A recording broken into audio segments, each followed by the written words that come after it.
Hello ಎಲ್ರಿಗೂ ನಮಸ್ಕಾರ. India versus Australia ಎರಡನೇ ಟೆಸ್ಟ್ನ ಡೇ 1 ಖಂಡಿತವಾಗ್ಲೂ ಆಸ್ಟ್ರೇಲಿಯಾಕ್ಕೆ ಬರ್ಕೊಡ್ಬೇಕು.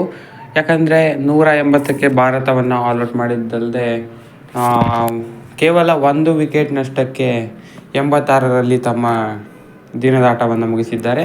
ಇನ್ನು 94 ರನ್ನಿಂದ ಹಿಂದಿದ್ದಾರೆ. ಹಾಗೆಯೇ ಅವರ ಬಳಿ ಇನ್ನು 9 ವಿಕೆಟ್ಗಳು ಇದೆ. ಹಾಗಾಗಿ ಆಸ್ಟ್ರೇಲಿಯಾ ಮೊದಲ ದಿನದಲ್ಲಿ ಮೇಲುಗೈ ಸಾಧಿಸಿದೆ ಅಂತಲೇ ಹೇಳ್ಬೋದು.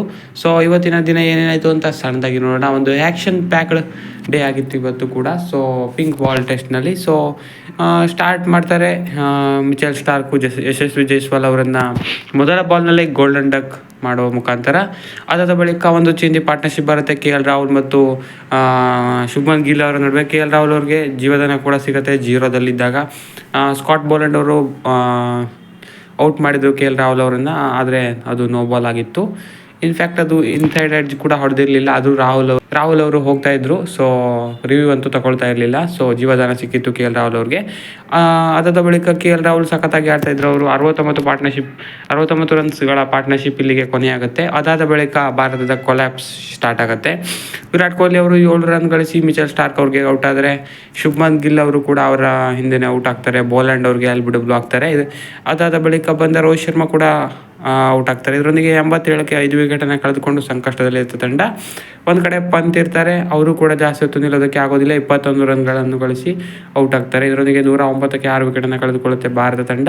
ಅದಾದ ಬಳಿಕ ಅಶ್ವಿನ್ ಅವರಿಂದ ಸಖತ್ತಾಗಿರೋ ಕ್ಯಾಮಿಯೋ ಬರುತ್ತೆ. 22 ಬಾಲ್ನಲ್ಲಿ 22 ರನ್ನನ್ನು ಗಳಿಸ್ತಾರೆ. ಒಂದು ಕಡೆ ನಿತೀಶ್ ರೆಡ್ಡಿ ಸಖತ್ತಾಗಿ ಬ್ಯಾಟಿಂಗ್ ಮಾಡ್ತಾಯಿದ್ರು ಅಂತಲೇ ಹೇಳ್ಬೋದು. ಸಖತ್ತಾಗಿ ಆಡ್ತಿದ್ದ ಅಶ್ವಿನ್ ಅವರು ಔಟ್ ಆಗ್ತಾರೆ ಒಂದು ಇನ್ ಸ್ವಿಂಗಿಂಗ್ ಯಾರ್ಕರ್ನ ಮುಖಾಂತರ.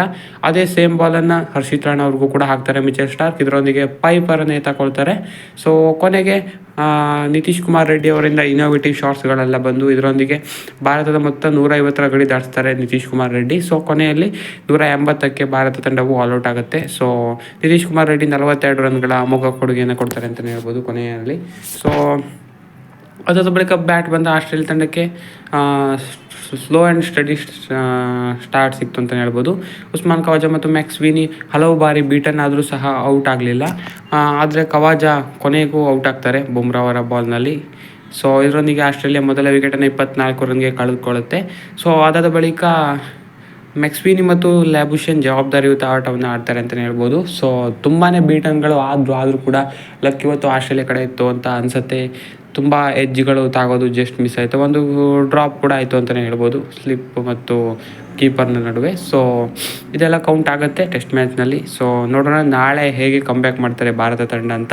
ಯಾಕಂದರೆ ಇನ್ನೂ ಕೂಡ 94 ರನ್ಗಳು ಹೊಡೆಯಲಿಕ್ಕೆ ಇದೆ ಲೀಡ್ ಮಾಡೋದಕ್ಕೆ ಆಸ್ಟ್ರೇಲಿಯಾ ತಂಡ. ಸೊ ಈ ಇಂಡಿಯಾ ಟೀಮ್ ಯಾವಾಗ ಹೇಗೆ ಆಡ್ತಾರೆ ಅಂತ ಹೇಳೋಕ್ಕೆ ಬರೋಲ್ಲ. ನಾಳೆ ಸಖತ್ತಾಗಿ ಕಂಬ್ಯಾಕ್ ಮಾಡಿದ್ರು ಆಶ್ಚರ್ಯ ಇಲ್ಲ. ಮೊದಲ ಓವರ್ನಲ್ಲೇ ಆಲ್ಮೋಸ್ಟ್ ಅರ್ಧ ಬ್ಯಾಟಿಂಗನ್ನು ಉಡಿಸಿ ಮಾಡಿದ್ರು ಕೂಡ ಆಶ್ಚರ್ಯ ಇಲ್ಲ ಆಸ್ಟ್ರೇಲಿಯಾದವ್ರನ್ನ. ಸೊ ಹೇಳಕ್ಕೆ ಬರೋಲ್ಲ ಹೆಂಗೆ ಮಾಡ್ತಾರೆ ಅಂತ ನೋಡೋಣ.